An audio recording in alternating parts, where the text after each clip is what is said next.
All right, so welcome again, everyone. Um, for people who haven't been here before, I'm Mandy Reed. I am the postdoctoral fellow at CAPS, and I'm here with Dr. Dornheim. She is the neuropsychologist, and she works primarily on the BBC campus when we are working on campus. So today is the 6th session of our 8-session series, and we will be talking about career exploration. This is particular to people who might have difficulties, or people who already have a diagnosis of ADHD, or who have some of these difficulties that someone with ADHD might present with. And so we're hoping to provide just some information and also some strategies and skills that you can, one, gain awareness about, and then also try to implement in your career paths. Okay, so let's see. So this is just the general information which we've gone through. You can reference some of our other ones on the website. I'm just going to skip through these just for the sake of time.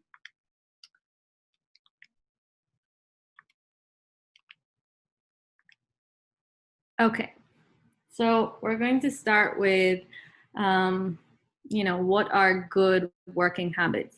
And again, these might be things that you already know, and sometimes it is also, helpful to hear things in a different way, and maybe sometimes illuminate different things that come up for you. So when we're looking at good working habits, we're thinking about kind of in an overall sense, our general wellness, right? So that is in terms of our physical wellness, our mental or cognitive wellness, and our emotional or our spirit, like our mood, that in those different contexts of wellness. And so if we're thinking about not only good working habits, but like a goodness of fit of a job for us, if we're noticing that in one area or another it's being more taxing on us, it's not to say that, okay, we're going to right off the bat say that this is not the job for us, but like tuning into ourselves in terms of what it is that we need, and also what it is that kind of impacting that ability to function in that area or in all areas. So I think thinking about our general wellness, I know for me, I'm a person that goes a lot on feeling, right? So sometimes I don't have a reason yet. I know a feeling, so I can feel in my body, or I feel like something's off, and I can tune into that and say, wait, something is off here. What might that be? And so it's really paying attention to not only how we're functioning in the workplace, but also how we're feeling and how we're able to still engage with things that help us feel connected to ourselves. Then a big one that we talk about is self-presentation. And again, this is not related to identity or, how we identify in any aspects of ourselves. It's more so like what are we showing the world, and how appropriate is that for the context in which we are working. So, being well groomed, doing daily things like taking a shower, oral hygiene, brushing your hair, things like that, where like, is how are we presenting ourselves in the workplace?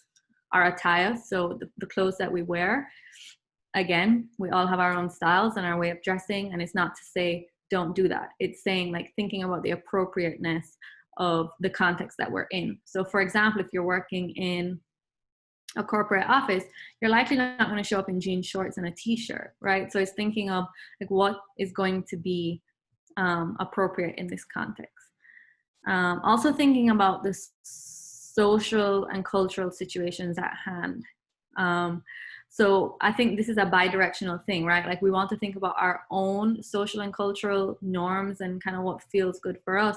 And at the same time, what we know is that sometimes we're in contexts or situations where that might be incongruent to our own values or norms. And so it's looking at how do you stay true to yourself, but also honor the place in which that you're working, and how do you kind of find that medium. Timeliness. This is something that's really important. I am from Jamaica, so we joke that it's called like Jamaica time. Everything is like an hour late, but timeliness is really important in terms of like showing, your respect, not only for the workplace, but also for people's time. People have busy schedules, and it also shows that you're prepared, you're prompt, you're organized, kind of a lot of the things that we've been talking about in these weeks. And so arriving early, staying late when necessary, and taking short breaks. Like, sometimes people are like, oh, I'm going for a break, and they take like 2 hours at work. And so it's thinking about the implications of those things, and not only how that's impacting the dynamic in the office, but also impacting your productivity, and also the perception that others may have of you. We want to be, timeliness can also be related to deadlines, or the timeline in which we're completing a project. So, oftentimes in businesses or in whatever this field of work, you might get like a deadline, and sometimes you might not. You might have to create your own. And so, one, we want to be realistic, but we also want to be effective in what we're doing. And so it's finding ways in which we can work effectively to meet those deadlines, whether we set them for ourselves or they're set by someone else in the department or in the company. Productivity. So we want to work at a fast pace without significant interruptions. And it's interesting because Dr. Dornheim and I were having this conversation earlier that, sometimes we kind of get in this weird, like, not knowing where the threshold is of like being efficient and productive and, in a quantity sense, producing, but then we also want the quality of our work to be, to a standard that we feel proud of, but also meets the standard of what's being expected of you. And so I think sometimes we can do things like in a rushed way, like we can get through a lot of numbers quickly, but we also want to make sure that we're being productive, but we're also being efficient and effective. And we'll talk more about how we do that and the things that we pay attention to in order to kind of find that medium. And then, of course, a main one as well is organization. And that, I think, stretches across different contexts. So I think, personally, in terms of your physical space, and your organization in terms of how you manage your own tasks. Also organization in terms of, when you're working with other people, being mindful that you're not just managing your own tasks, but also it's in relation to other situations, other people, and other departments. And so being respectful, but also in tune with what's needed of you, and what might be needed of you in one time might be different in other contexts. And so it's having your own system of how do we manage all those different things. And again, this kind of builds on a lot of what we talked about before. So the note-taking, the project plans, checklists, filing, these are all things that are going to come into play in the work setting as well. Okay, hold on one second. This thing is in my way. Okay, so attention to detail. Following instructions, making sure that, we want to be efficient in what we're doing. And the worst is when you're halfway through something and you realize like, oh wait, this is not even what is being asked of me. And so to make sure that we're kind of going through each step and saying like, okay, am I meeting the requirement? Am I meeting, the expectation of what the goal of this project is, or what the goal of my action is? I think the word for me that comes up is like intentionality. Like we're thinking of not only what we're doing, but why we're doing it. And I think that helps us kind of be able to comb through things with a fine-tooth comb, to be like, I'm not just doing this to do it. I'm doing this for a bigger reason, and this is why I'm doing it, and this is why it needs to be, to this certain standard. So following instructions, following procedures that are implemented in whatever the workplace is.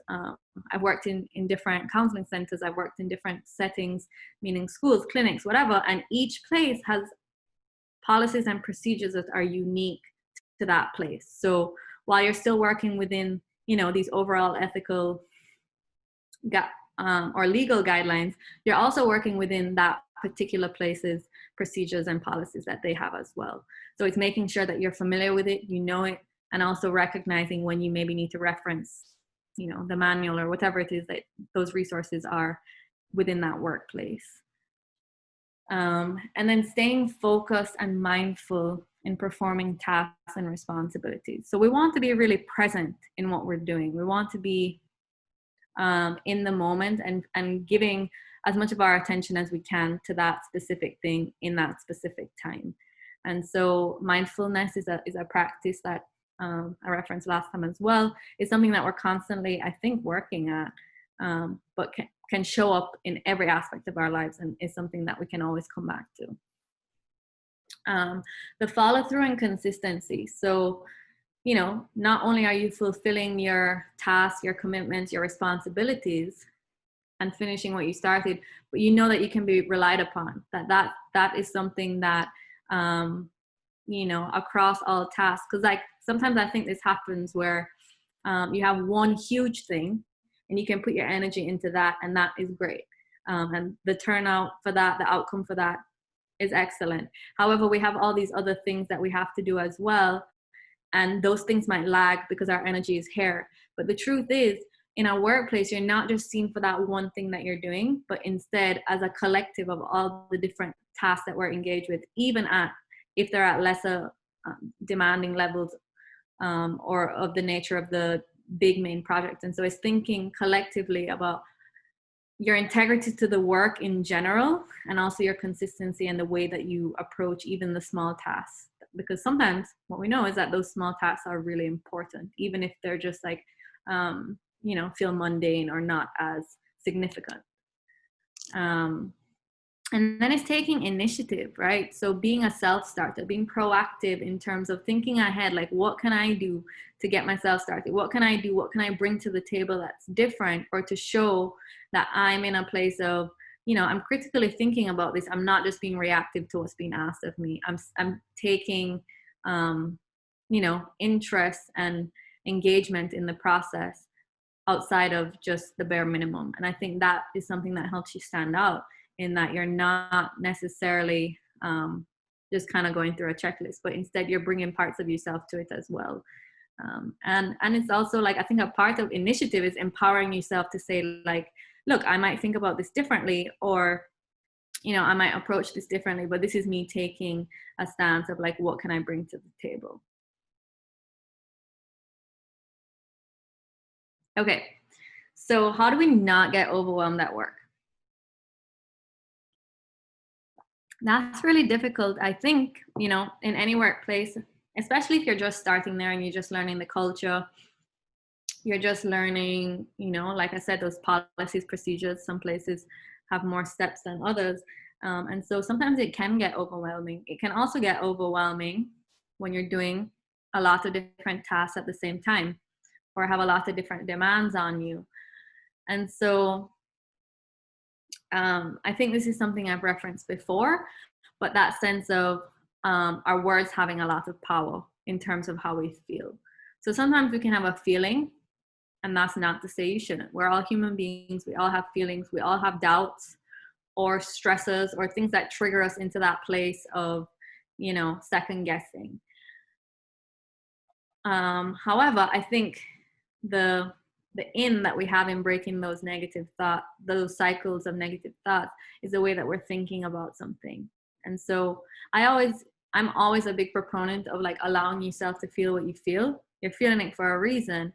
However, we don't want to sit in that, right? Like, so you use that as information. Like, what about this is causing this feeling of being overwhelmed, or causing this feeling of not being enough, or whatever it is that feeling is. Paying attention to it, but then helping yourself think about it in a different way. So I think we used this previously, but an example of a negative thought might be, I'll never get this done. Versus if we can shift that perspective to say, I will eventually get it done. And it might be difficult to figure out the steps in between, but I can do it. That in and of itself is shifting the game for you, because you're setting yourself up for success in the way that you're speaking to yourself. And so I think sometimes, I always ask people as well, like, would you say that to your friend? And oftentimes the answer is no. But I think we're the hardest on ourselves because we know ourselves the best. And so thinking of like, what would I say to a friend in a moment where they're having a really hard time while also trying their best? And so it's also being compassionate to yourself, but helping to shift that perspective again in terms of empowering yourself that this is something that you can do. And helping yourself in the interim to find things that can help support you. So what are some of those things? We talked a bit about this before as well, about the physical space that we're in. So keeping a tidy work area. So whether that's, you have your own office at work, or you have your own desk or cubicle or workspace, whatever it is, keeping that place not only tidy, but also unique to how you would like things or how you function best. So what we know about clutter, especially if you're working a lot with paperwork or like physical paperwork or documents that are important, we can't, have things all over the place and losing them, or not keeping track of things in a systematic way of how we can find things when we need them. Also, again, being able to say, like, I know that this is how things are. I know for me, like, aesthetically, things make a difference too. So like how things look, that's going to impact how I'm feeling. So if I feel like there's a bunch of things on the desk that are like overwhelming me, I'm likely going to feel overwhelmed, even if I'm not, right? But like, I think visually things, it's noticing how those things impact you as well. I know in my office at work, I have my salt lamp and my little succulent or whatever. So it's like finding things that also feel personal to you and things that help you feel, like connected in the space that you're in. What we know is that this can help with decreasing stress or anxiety, and indirectly, I guess, overall helps with how we manage, difficult tasks or things that come up. In terms of like our phones or our computers, it's difficult because we're always getting, an input of information, whether that's emails, text messages, calls, notifications from whatever system you're working within. So that's sometimes difficult because it's hard to stay on task. And then when you're not on task, then, your attention is being shifted across different things, and it's hard to get one thing done at a time, which I fully understand. However, it's prioritizing, like I'm doing this thing right now. I can get to this email right afterward, unless it's an email that urgently needs a response, which sometimes happens, but then it's helping yourself really be disciplined in refocusing back to whatever it is that you're doing. Let's see. So again, physical movement, moving our bodies, whether that's just going for a walk, standing up, going outside for fresh air. That's something that's going to be really important, not only for, getting your body moving, but for the mental component of it too, like being able to step away from something and then come back to it refreshed, or, kind of having space to clear your head a little bit to come back to it. And then also asking for help. In terms of reducing burnout. So if you're in a workplace and you notice that the demand that's being put on you is just too much, I think oftentimes people are worried, like, oh, I'm shameful, I can't do that, because then it's kind of saying I'm not fit for the job, or I'm not. And I think it's really sad that, we kind of grow up with that mindset. Because I think in truth, being able to know your own boundaries, or being able to know your own limits, that's a strength, because then we're able to then hone in on what it is that we need in that moment and be able to come back to it in a different way. So maybe it's having that conversation even from the beginning, like how to navigate those things, but also, based on your relationships within the workplace, being able to advocate for yourself, that it might not be comfortable to say that, but you're also saying, like, I can't give this work my best self because I'm not in that space of being able to do that. I need, to take a break, or I need help. I need to delegate. I need to seek support. And I think oftentimes our fear of like the response that we might get is bigger than in truth what we get. So I think again, that depends on your boss and the workplace, but for the most part, I think sometimes our fear is more intense than the actual response that we get to those requests. Okay, so writing our to-do list. Again, if we're going from just information processing theory standpoint, we want our cognitive load to be We want to be able to manage that, because when we're trying to remember every single detail of every single thing, that's likely when we're getting overloaded and also saturated, that not much new information can be retained because we're holding so much already. Like, think of a full sponge.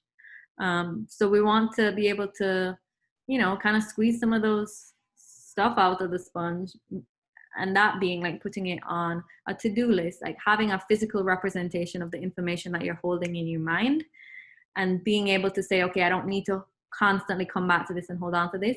I can have this here that I can reference. And so really using that as a tool, I think, is going to be extremely important, especially when you have overlapping deadlines, overlapping criteria or requirements of different projects or tasks.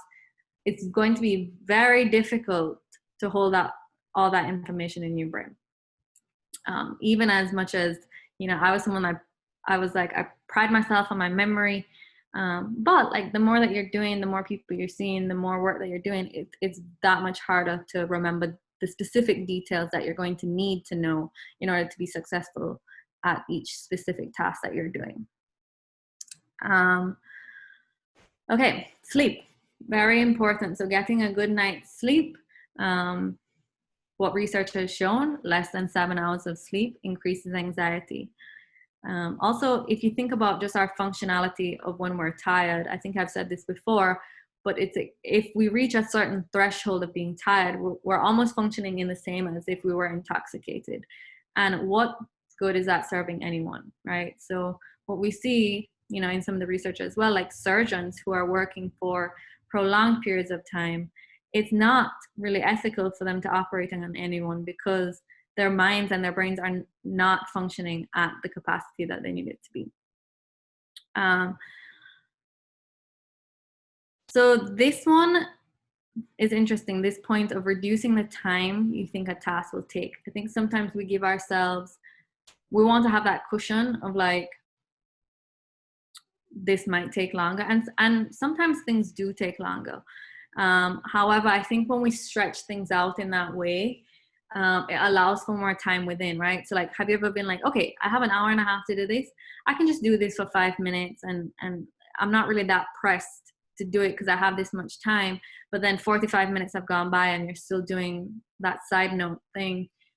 So I think if we shorten the amount of time that we're trying to focus on something, we're more likely to zone in and have that undivided attention given to that one thing.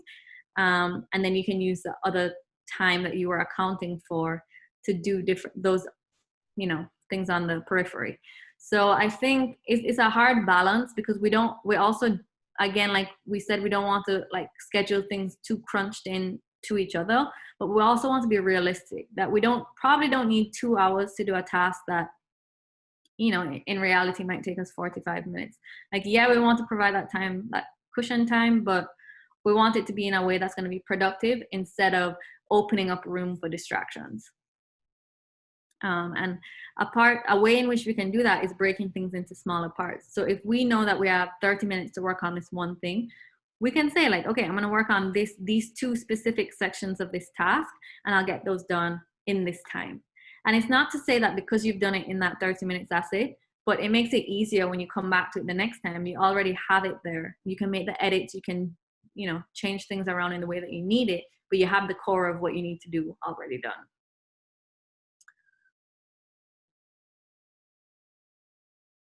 Okay, so distractibility. If we think about someone with ADHD,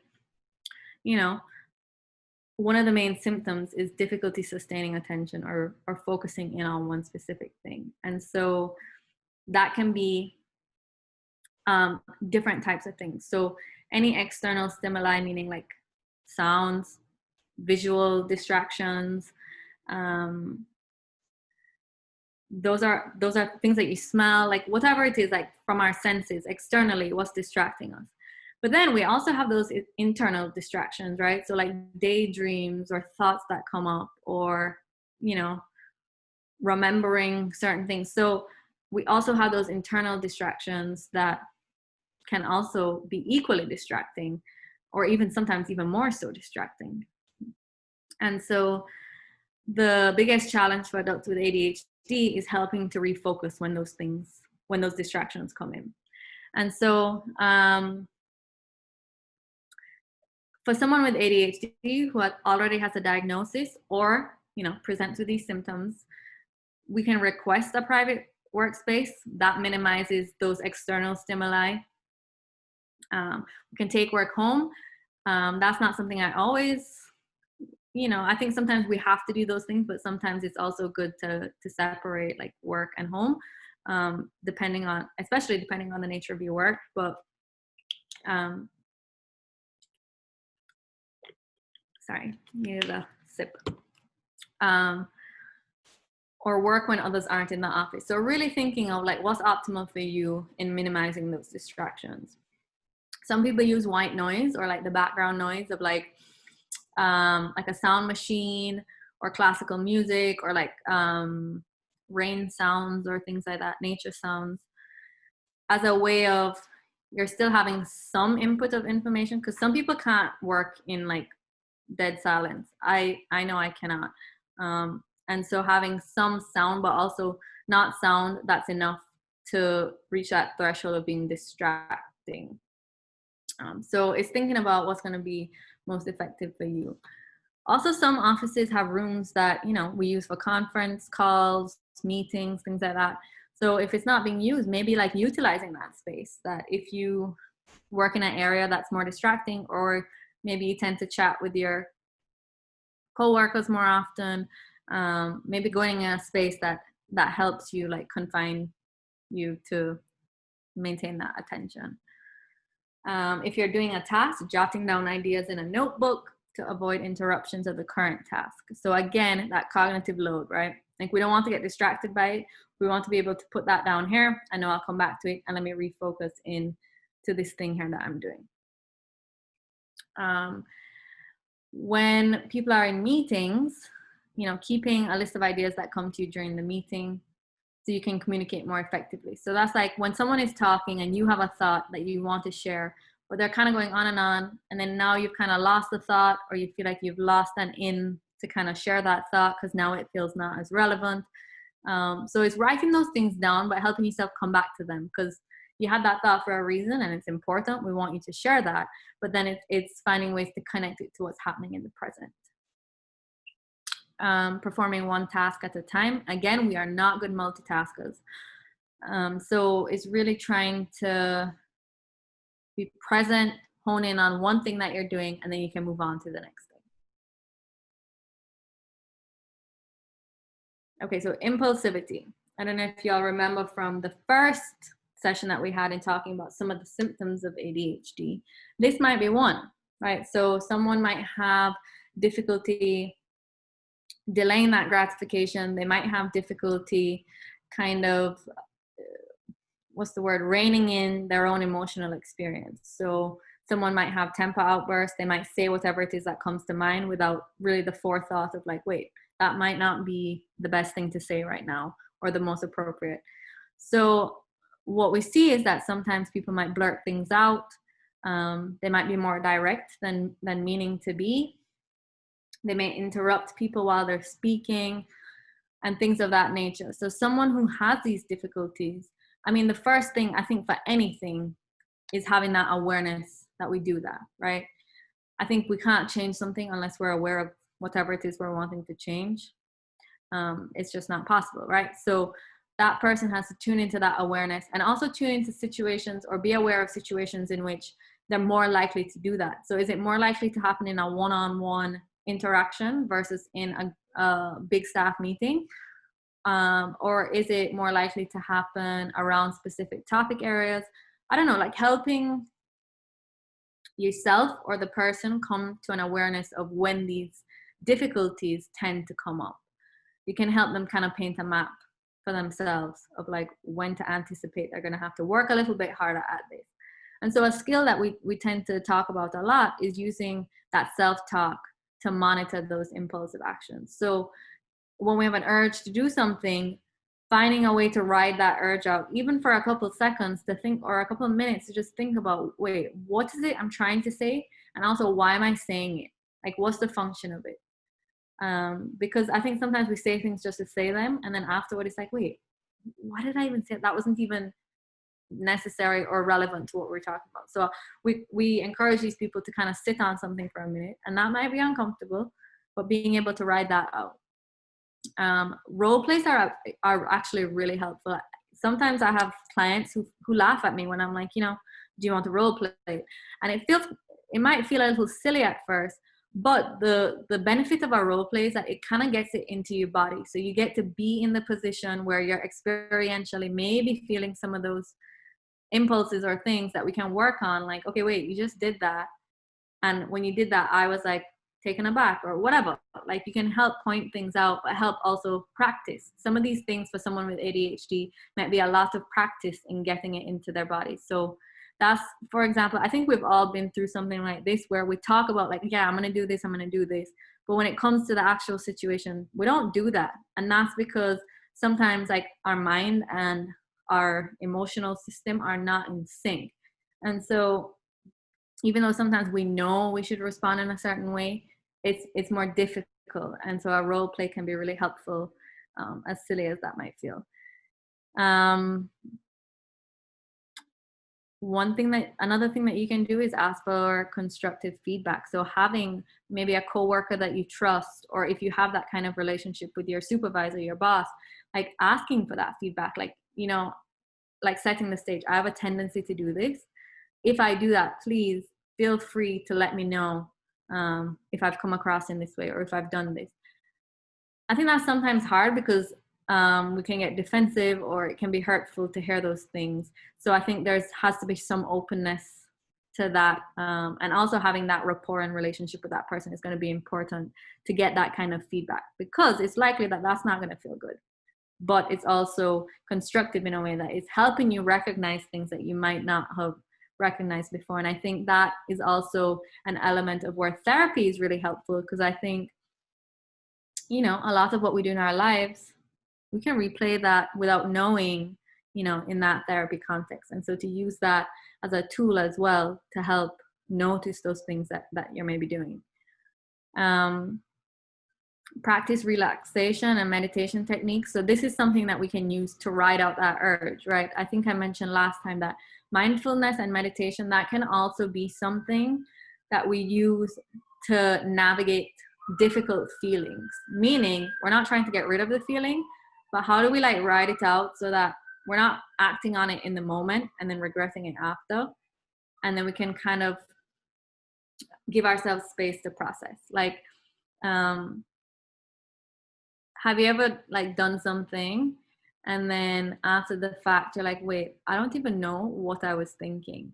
And the truth is you probably weren't thinking, because you're acting on emotion. And so if we can use mindfulness as a tool to help bring back down those emotional levels and kind of get back in that, we call it the wise mind, right? Like the mid ground between logic and emotion. If we can try get back in that mid ground, it helps us then activate the part of our brain that does the thinking, the processing, the decision making. We're allowing ourselves that chance to engage those parts. So we're not just acting on impulse, but we're really actually thinking it through. And again, sometimes we do have to make snap decisions and things like that. Those I think are the exception. But however, this is more so just generally like how we're interacting.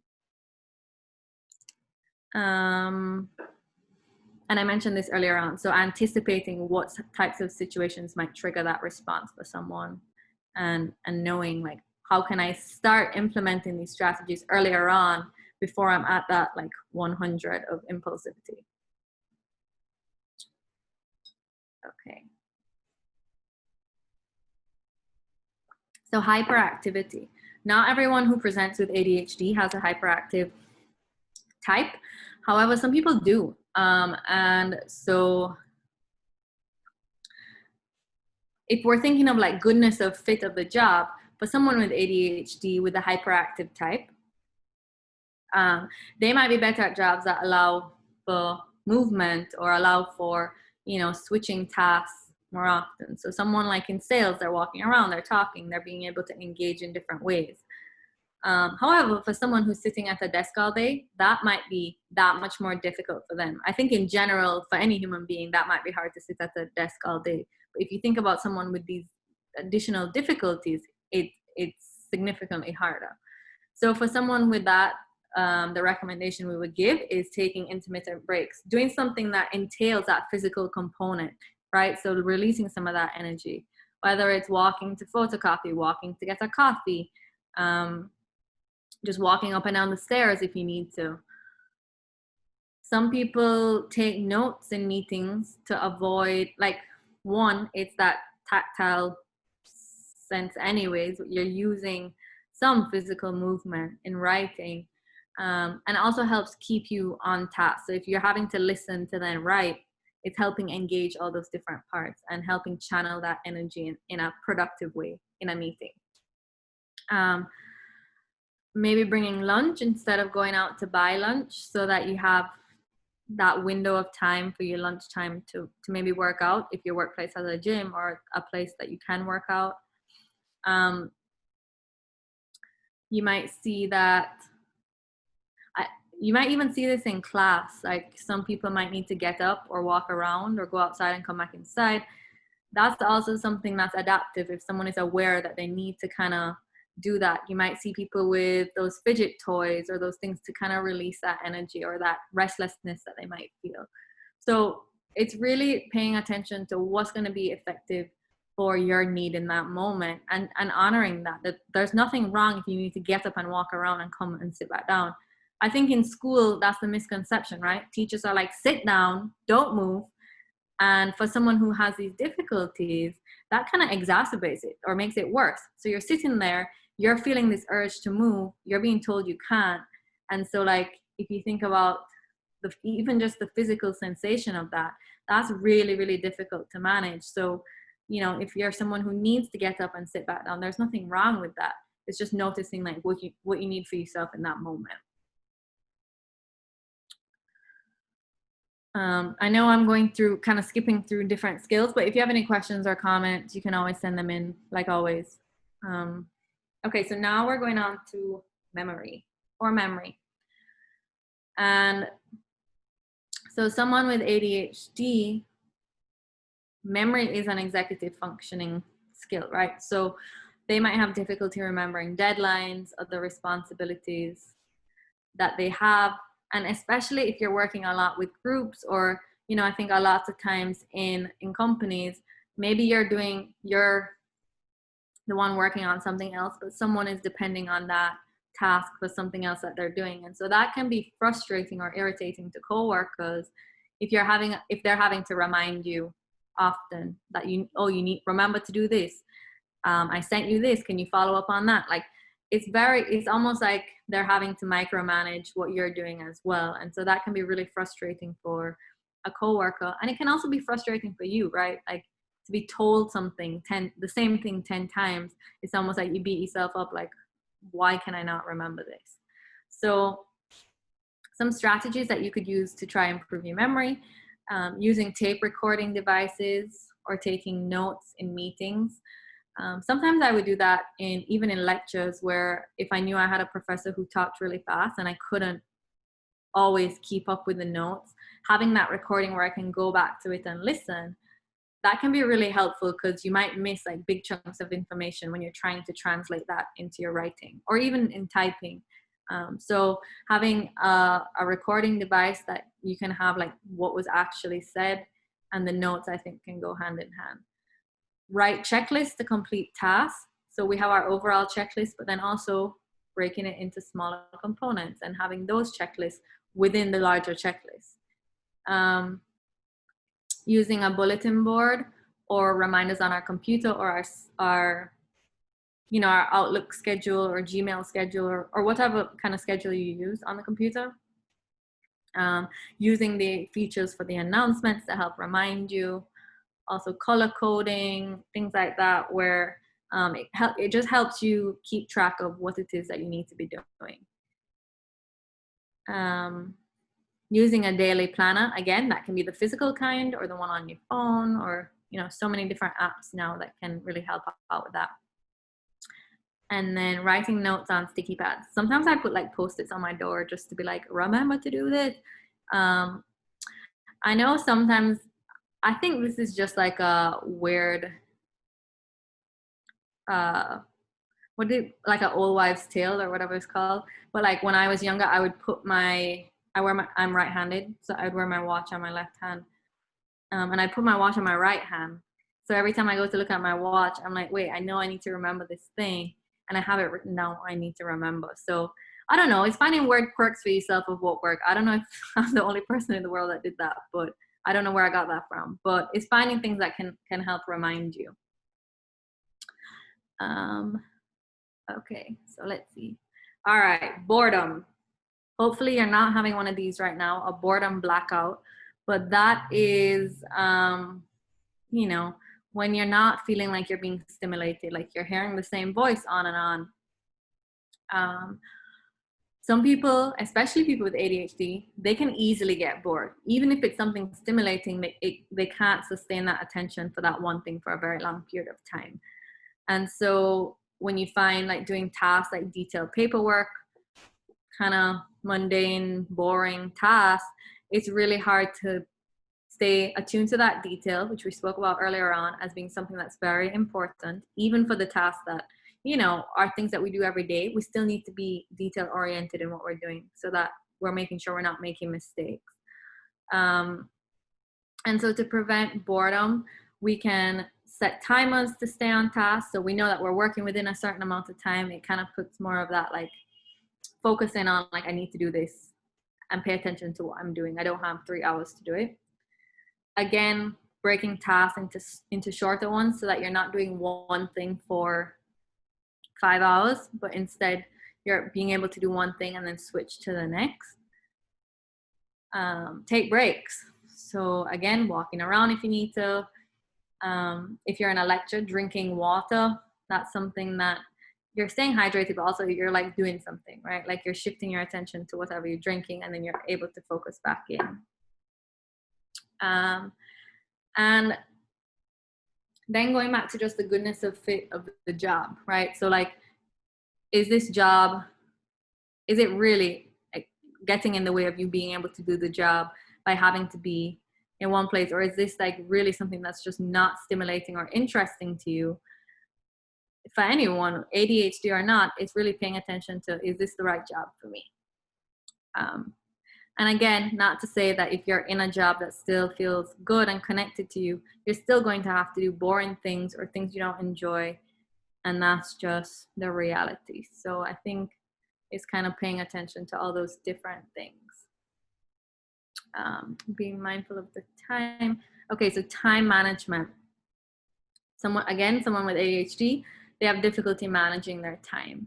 And so some of the skills, which again, I apologize if they feel like really repetitive, but you know, for these different skills, a lot of these strategies can be used to fine tune to these specific things. So using timeline charts to break up large projects into smaller pieces.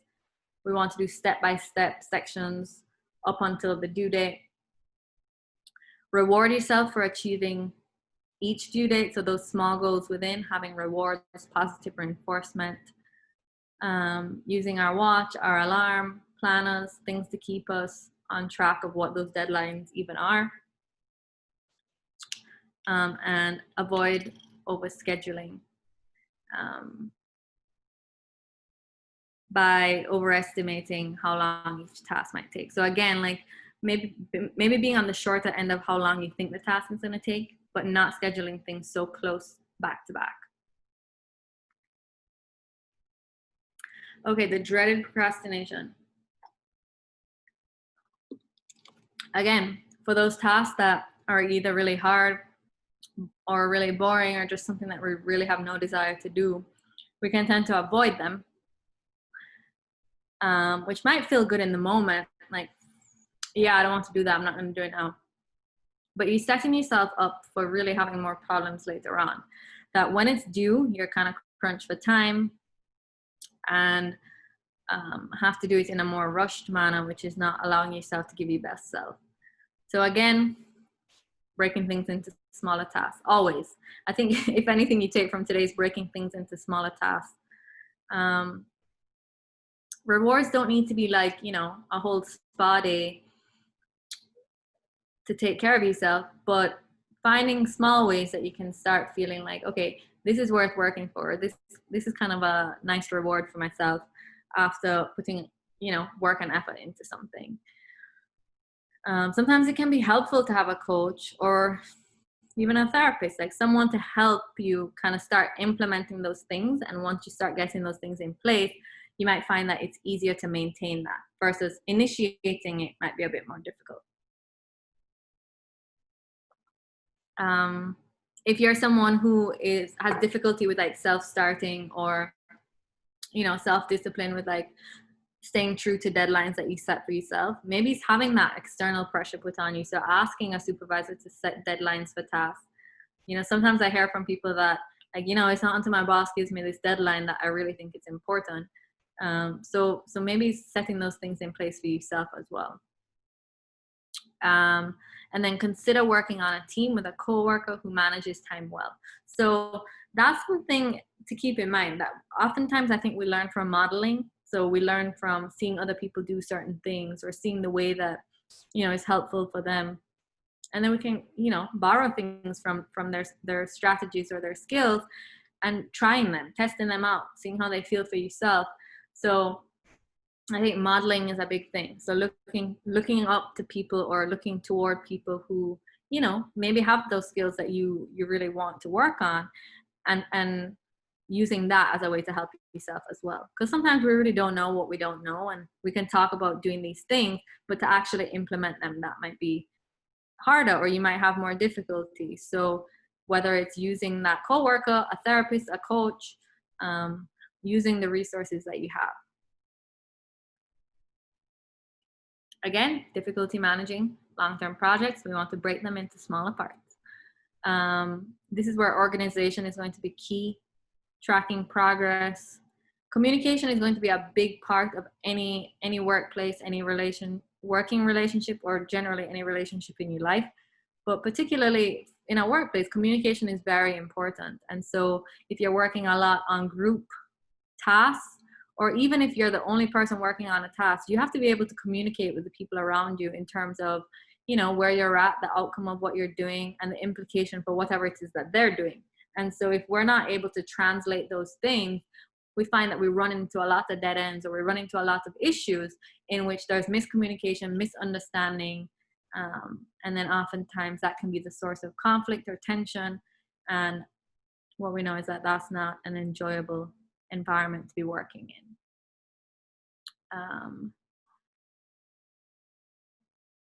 Okay, so I think we've gone over a bunch of these things. Okay, so paperwork. Paperwork is not necessarily fun, but it's important, right? So to any job, I think there are going to be these things that we need to document, things that, again, are procedures or policies within any company, that you're going to have to do these things. So if you think even about your life, right, like every year you have to file taxes, that's not fun, but it's something you have to do. And so being able to maintain a system in how you're approaching something, how you're storing that material, determines how easily you're able to access it, how you're organizing it. So make it a rule to handle each piece of paper only once, meaning you deal with it, you finish that one thing, and then you're able to file it and put it away. Dr. Dornham has a comment. Yes, paperwork nowadays can also be paperless work. That means we are talking about computer files instead of old-fashioned paper files. Right. Same thing. Yep, it is. And I think sometimes, in some ways, sometimes having the physical paper component might be even like easier in the sense that it reminds you of like, okay, these are the things you need to do, versus online or on the computer. You have to really be on it because they're not as visible, maybe, depending on the system within which you're working. And so it's being able to handle each thing one time and say, I'm done with this, I'm going to put it in this place, and I know where to find it if I need it again.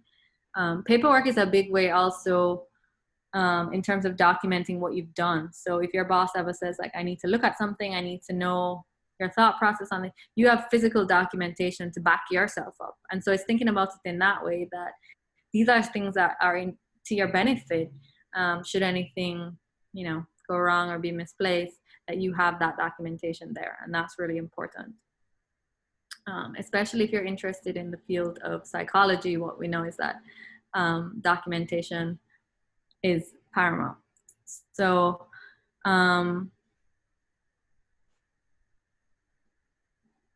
yeah, I guess I've touched on all these things. So making things fun by color coding or having a system of how you're recognizing what those things, each like section is related to.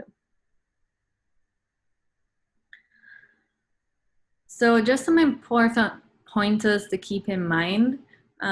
Individuals with ADHD, they may unintentionally offend coworkers by interrupting frequently, talking too much, being too blunt. So a lot of those interpersonal difficulties that we talked about in terms of like social skills and communication.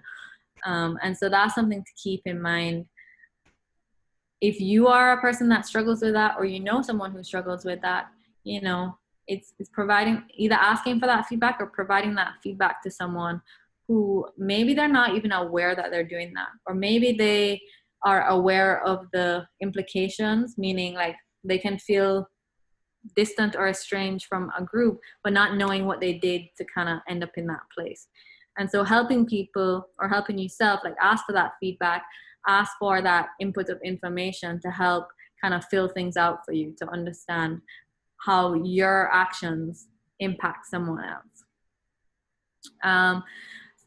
For someone with ADHD, sometimes they don't have that intuitive sense of like, wait, I know that I just did something that was kind of off, or I did something that affected this person. And so again, social skills are something that you might have to practice, some things that you have to just kind of get into your body, or kind of shift that lens of like looking at, wait, they just did that, they just looked away, or they just pulled back. That means I might have said something. Like, you know, helping someone or yourself recognize if you've done something to impact an interaction. Then I think especially for the social cues and the social skills aspect of someone with ADHD, I think for sure having, you know, those role plays or a coach or a therapist is oftentimes really helpful in navigating those things. Because like I said, sometimes it's just for a lack of awareness or a lack of knowing. And so if we can help someone get into that place of being aware of those things, sometimes the awareness is not enough though. So they can notice that something happens, but they don't have the skills in their back pocket to know what to do. And I think that can be equally frustrating when you realize you've done something, but you don't know how to work on it or fix it. And so having a coach or a therapist, that's something that can be extremely helpful for someone with these difficulties. If working in group settings truly is something that's, you know, causing significant distress in your life, maybe it's seeking positions with greater autonomy. I guess the therapist in me is saying, well, I think we can always work on those things, right? Like, so I think it's recognizing for yourself, yeah, maybe you're not a person who functions well in a group, but at the same time, not writing it off, like saying like, I can work on these things, but maybe right now I'm focusing in on developing my confidence, working in an autonomous setting while still kind of dabbling in group things to help me build those skills. Okay, so when do we disclose or not that we either have a diagnosis or have these difficulties?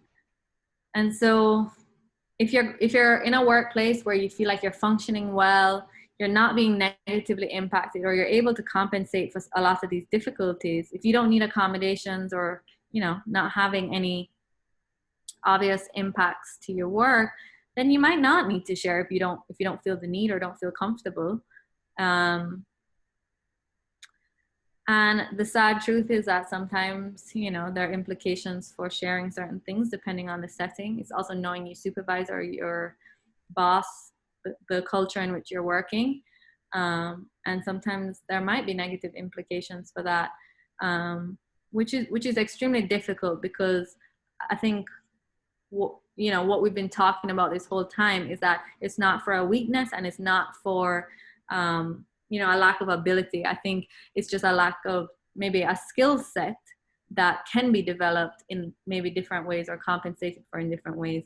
But if you're in a setting where that might not be well received, I think that's something that you can also seek resources to help navigate that process of how do you bring awareness and education to a situation that's negatively impacting you, not for, you know, I think sometimes it can be perceived as you're just not really caring, or you're not being proactive, or you're not doing this, when in truth, those difficulties are symptomatic of a bigger issue. So that's just something to keep in mind. But then that kind of builds on the reason for disclosing. So if you're fear losing your job because you haven't received the accommodations that you need, so for example, having a private office where you're less distracted, or, you know, having more specific timelines, or working more individualistically, if you're worried that it's negatively impacting your functioning in a way that you're not able to really compensate for on your own, maybe it is bringing awareness to that, it's bringing awareness to the fact that it's not for a lack of effort.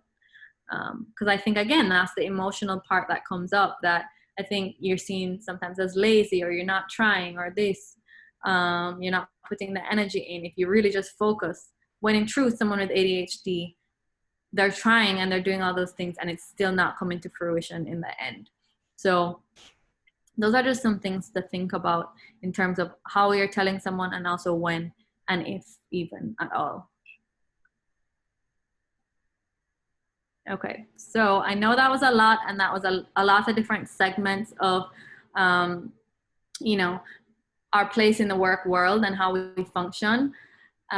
What we saw was a lot of overlap as well in a lot of the skills coming up again and again in different ways. And so I think it can feel overwhelming for someone who might say like, oh my God, I need to work on all these things. However, the overlap, that's kind of comforting in knowing that if you want to focus in on one area right now, you're already developing some of those skills to work on other areas. And when we kind of work on one skill, we're indirectly kind of working on other ones as well. So we're impacting, it's kind of like a chain effect. So I just wanted to give that caveat that it can seem overwhelming and a lot, but it's taking things one step at a time. So I don't know if anyone has any questions, any feedback, but I'd be happy to hear or see that in the chat. I don't know if you have any additional stuff to add, Dr. Dernheim. No, I just wanted to tell the participants that I unmuted all of you, or ask you to unmute yourself so that we can ask questions if you'd like them to ask. Otherwise, use the chat. Thank you. I got the chat, so this person says, no questions from me today. No problem.